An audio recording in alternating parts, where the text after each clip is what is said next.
20 లక్షల రూపాయలు వాచి పెట్టిన కవితమ్మ తన మాటల వైఖరి మధ్య మారే గమనించారా?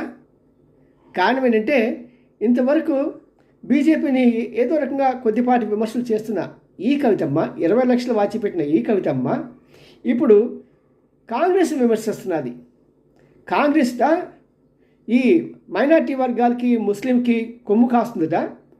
కానీ తన పార్టీ మాత్రం మైనార్టీ వర్గాలకి, ఈ ముస్లిమ్స్కి వ్యతిరేకంగా పనిచేస్తుంట. మరి ఆమె కళ్ళేమయ్యో నాకు అర్థం కాదండి. పక్కన చంకలో వాళ్ళ నాన్నగారు పెట్టుకున్న ఎంఐఎం పార్టీ మైనార్టీలు కాదా? ఆయన మాట మార్చారంటే దీని వెనక ఏదో కథ ఉంది. ఎందుకంటే కేసీఆర్కి మరి తను చేసిన డ్యామేజ్కి పాపం ఆయన పదవి కోల్పోయి హ్యాట్రిక్ కొట్టాల్సిన ఆయన కాలు ఫ్రాక్చర్ ఎక్కువ ఇంట్లో కూర్చోవాల్సిన కర్మ పట్టిందంటే ఇవి కదా. ఇప్పుడు బీజేపీకి మారాలని ముందుగా ఈమె ఈ కథలు, ఈ సన్నాయి నొక్కులు నొక్కుతున్నది.